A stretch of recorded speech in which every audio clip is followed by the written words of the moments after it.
Hello, my name is Mr. Fontenot. Welcome to my YouTube page, Mr. Fontenot 1111. Please like, share, and subscribe.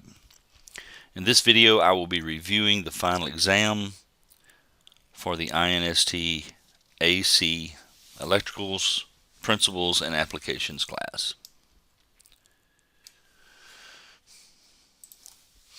Alright, what everybody's wanting to know, the bottom line, how many questions, how many points, and as of right now, it's got about 70 questions on it. That could change a little bit. Still editing it somewhat, but just say around 70 questions. It's worth about 315 points. But the main thing is it's 15% of your total course grade. So how many questions and how many points really is not as important as the fact that it's 15% of your total grade. Now, with that many questions, there's two ways to look at that. You can either look at it like, man, that's too many questions, or you can look at it like the more questions you have, each question you miss doesn't hurt you as much. If I would make a final exam with 10 questions on it, well, they'd be worth 10 points apiece. And if you missed more than 3 of those questions, you fail the whole final. So more questions can be better. The final exam contains information you should already know, but you still need to review it. Don't be overconfident and think that I've got this, I don't really need to study this, and then you're just going to walk in there and get everything done. I wouldn't be that confident. When we talk about doing our math for capacitors, or doing the math for inductors, or doing the math for the AC resistive circuits, can you really remember how to do all of that? Wouldn't it be better to review it a little bit at home, or review it as much as you need to at home before you come take the final? The way a lot of this works is you learn it, and then you forget it. You learn it again, and you forget it again. And you go through that process a few times, and then finally you know it. You've absorbed it. And that's kind of what we're doing by going back through everything for the final. It's another time for you to learn it, work your way towards that absorbing of knowledge where we really want to be. So this is what I suggest. Determine how many hours you need to study for the final exam. Divide the number of days until the final exam from today, and you need to study that much time per day. So let's say, I don't know exactly, I'm going to just say 10 days. It's more than 10, it's 15 or 16, but let's say it's 10 days and you need to study for 10 hours, then you have to study an hour a day. If you miss day 1, you're going to have to study 2 hours on day 2 to catch up. If you miss first day and the second day, well, guess what? Now you got to study 3 hours on the third day. So if we organize our time, and organizing our time is critical to being successful in life, period. If we organize our time and we figure out how many days we need, how many days there is until the final and how much time we need to study, we can get ourselves on a schedule and understand that if we're missing that study time, we have to make it up somewhere.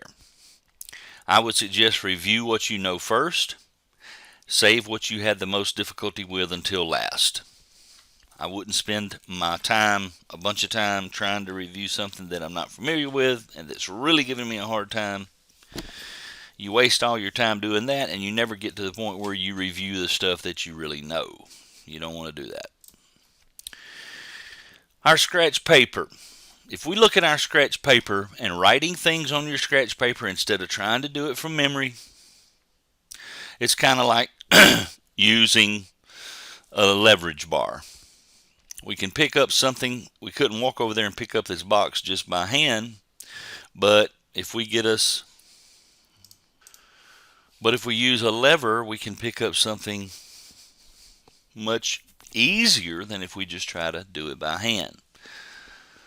If we have us a leverage bar here, we can pick it up. And this is what I'm saying about writing things down on your scratch paper. Things that you may already know, but just write them down anyway because you can refer to it quickly. So as soon as I got my scratch paper, what I would do is write down my Ohm's law wheel, my power formula wheel. I would write down my rules for series, my rules for parallel. I'd write down my resistor color code. The metric prefixes, milli, micro, nano, pico, kilo, mega, giga, tera. I'd write those down. Times, not just the name, but, milli is times -3, micro is times -6, and so forth. Okay, span math, chapter 16, chapter 17, 15, 16, 17. I will be giving you the formula sheets, or you can use your formula sheets on the test. So I don't want you to be worried about having to memorize all the formulas. I'm going to give you, or you can use your span math formula sheet, chapter 15, chapter 16, chapter 17.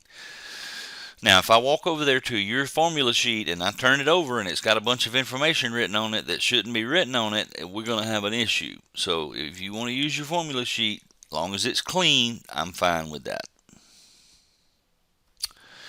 Here's our metric prefixes. I would write those down. Write down your electrical quantities, and then you can refer to those. You got your table of contents sitting there. You've got your fulcrum in place. You're able to get an advantage here on the test because you wrote everything down on your scratch paper. Let's don't forget our calculators. I do have some loaners, but it's the final exam, and it really doesn't look good. It's not a good reflection on you when you forget your calculator for the final exam. You don't want to be that person. But if you do, I do have some calculators for you. I'm not going to hold it against you, but I am going to kind of scratch my head and wonder how can you forget your calculator for the final exam. All right, there's going to be online homework questions from each chapter we covered. Chapter 13, 15, 16, 17, 20, 21, and 22. So our online homework, I'll pick a few questions from each chapter. It's not going to be all the questions, but I'll pick a few questions from each chapter, and that'll be on the final exam. And keep in mind, when I select these questions, the way that Canvas organizes the test, it gives different students different questions. So be careful if you're tempted to look at somebody else's answers, because they may not be the same questions. Alright, our schematic symbols are going to be on the test. This is not the full sheet. I'm just showing you the sheet that I'm referring to here. There's 32 of them actually. I'm just showing you a part of the sheet. Troubleshooting questions. We've went over these before. We've had these on a test before.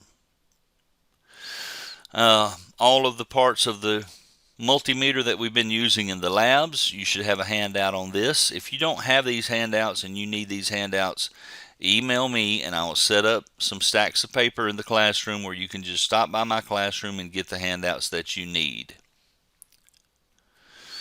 Okay, span math formula sheet can be used. The way that I would review my span math is I would go to Canvas and I would review my span math assignments that I've already completed. You can go back in there and look at your grade and see how you did them. And don't forget, I have a span math set of videos you can use that's linked in Canvas on my YouTube page.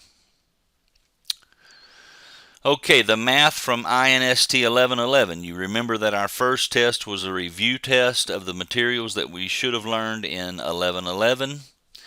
So if you click the link on your handout, there is a handout, actually the table of contents for the final exam, and that is in the module on your Canvas page that says final exam.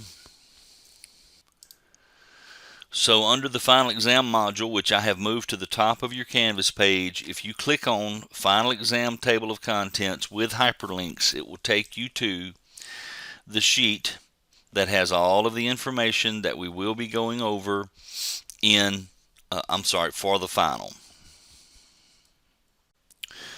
So here's our Canvas page for the class. Here's our final exam module, which is at the top. If you click on the final exam table of contents, it will take you to this sheet right here, and you look through this sheet and we see that it's giving you the information that's on the test. We've already went over some of that just now, and it says math from INST 1111. When you click on this, it actually opens up the table of contents that the 1111 class will be using, and there is where you can find your information if you need to review any of that math from 1111. Goes on with hyperlinks for all of the topics that are on the final exam, and this sheet is found inside of the final exam module. Final exam table of contents with hyperlinks.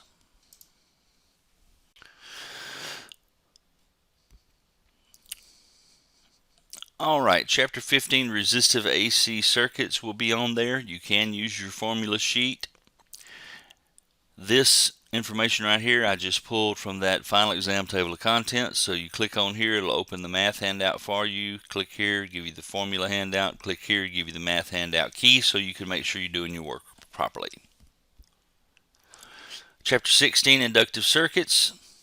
Same situation. You can use your formula sheet. Everything here is hyperlinked. Not on this presentation that I'm giving you right now, but everything is hyperlinked on the final exam table of contents found under the final exam module on your Canvas page. Chapter 17, same situation. You can use your formula sheet. You can go to that table of contents. Everything's hyperlinked. You can look it up, print it, do whatever you need to do. And that is basically the plan for the final exam. I will see you on the final exam date. If you have any questions, send me an email and I'll help you out any way I can. Thank you.